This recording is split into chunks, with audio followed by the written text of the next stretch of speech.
ધોરણ 12 સાયન્સના નવા લેક્ચરની અંદર આપનું સ્વાગત છે. આ લેક્ચરની અંદર આપણે અનુનાદની ઘટના સમજવાની છે. LCR પરિપથ માટે અનુનાદની ઘટના.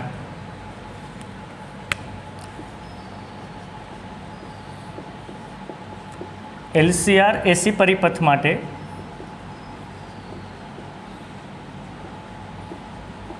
અનુનાદની ઘટના સમજાવો. અનુનાદ ઇંગ્લિશમાં કહેવાય રેઝોનન્સ.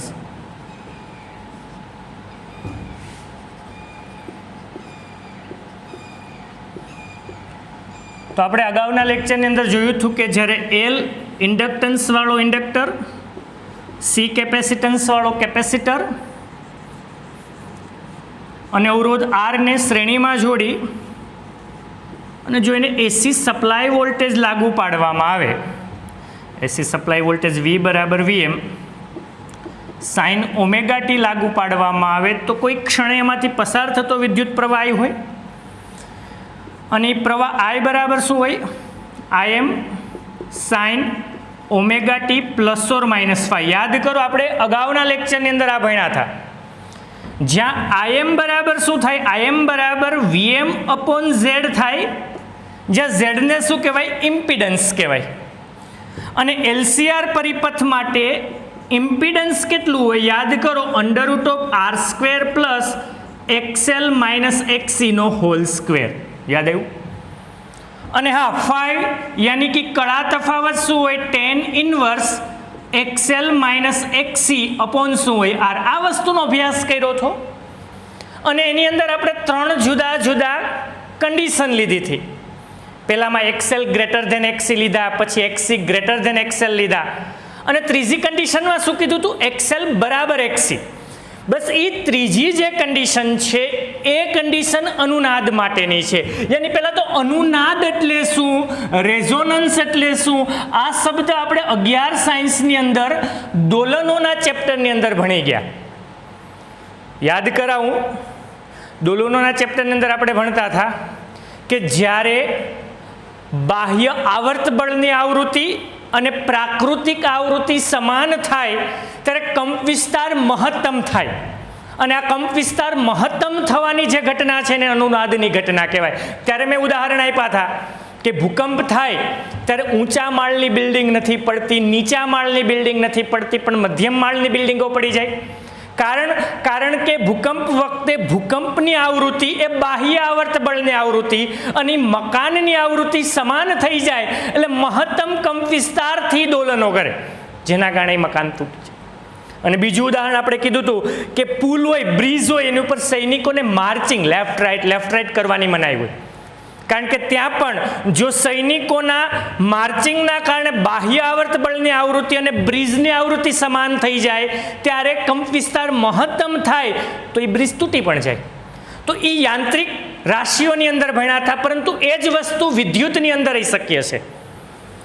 કે અનુનાદ એટલે શું સમજજો, કે એવી ખાસ આવૃત્તિ જેને પ્રાકૃતિક કોણીય આવૃત્તિ કહીશું, એવી ખાસ આવૃત્તિ કે જે આવૃત્તિના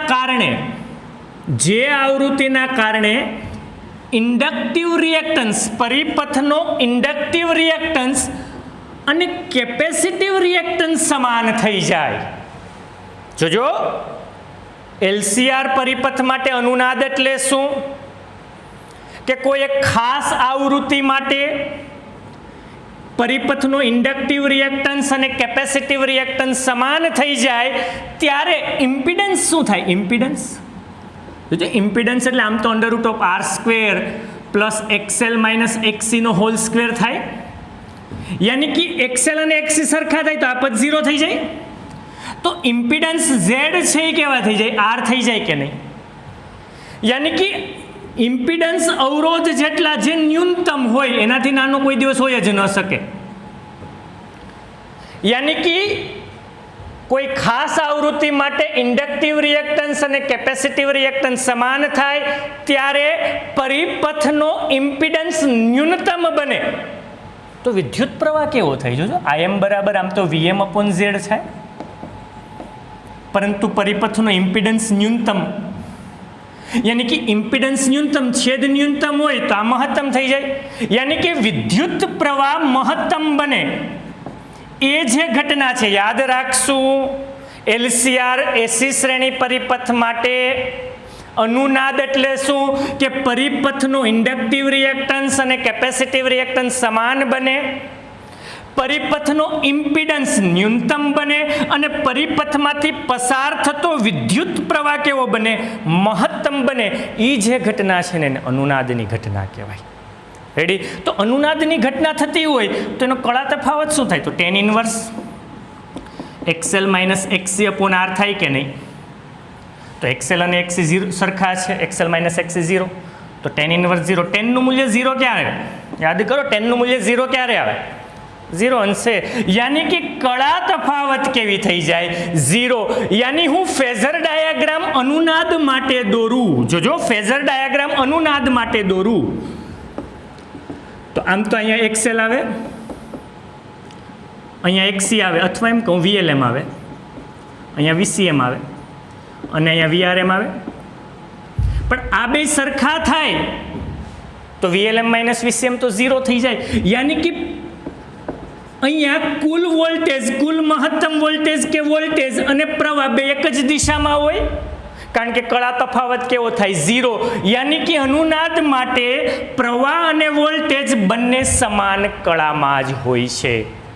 યાદ રાખશું अनुनाद માટે કે કોઈ ખાસ કોણીય આવૃત્તિ જ્યાં ઇન્ડક્ટિવ રિએક્ટન્સ અને કેપેસિટિવ રિએક્ટન્સ સમાન બને, જેનો ઇમ્પિડન્સ, પરિપથનો ઇમ્પિડન્સ ન્યૂનતમ બને R જેટલો, એમાંથી પસાર થતો વિદ્યુત પ્રવાહ મહત્તમ બને, એનો કળા તફાવત કેવો થાય? 0। यानी कि अनुनाद वखते प्रवाह અને વોલ્ટેજ બંને કેમાં હોય છે? સમાન કળામાં હોય છે। તો એ આવૃત્તિ મેળવવી હોય તો જેને अनुनादीय आवृत्ति कहीशू। तो कि मैं कीधुं तुं कि इंडक्टिव रिएक्टन्स और केपेसिटिव रिएक्टन्स समान थाय, तो इंडक्टिव रिएक्टन्स XL एटले ω_L थाय अने XC एटले 1/ωc, पण खास आवृत्ति है तो एने ω0 लईशुं। हूँ ω0 ने आ बाजू लावुं एटले ω02 = 1/LC थया, यानी बंने बाजू वर्गमूल लઉં तो ω0 बराबर शू थाय? 1/√LC। यानी ω0 एटले शू थाय? 2πf0। याद करो ω बराबर 2πf थाय = शू थाय? 1/√LC।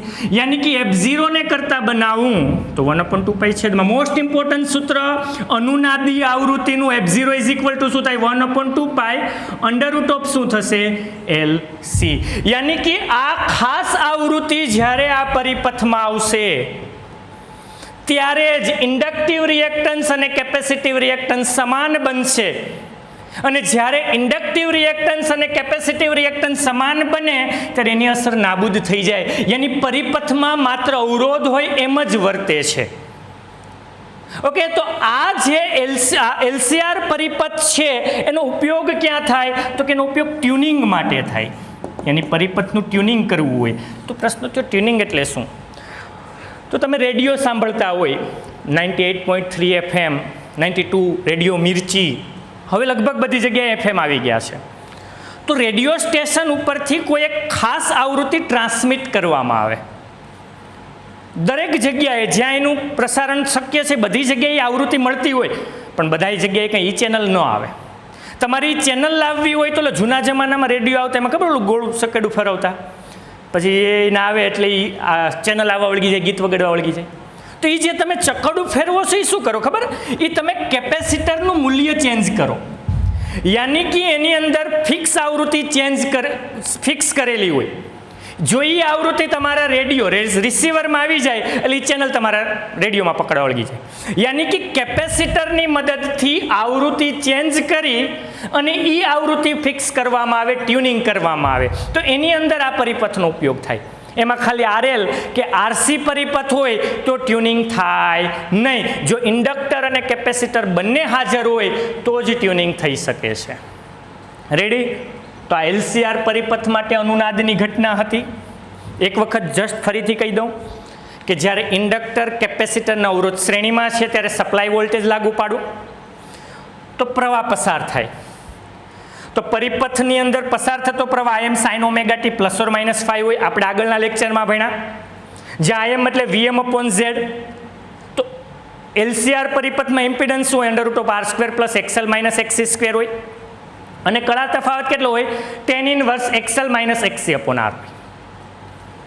અહીંયા બે કન્ડિશન આપણે અભ્યાસ કરી ગયા. જ્યારે XL XC થી મોટા યાની VLM VCM થી મોટા, એ વસ્તુ જોઈ.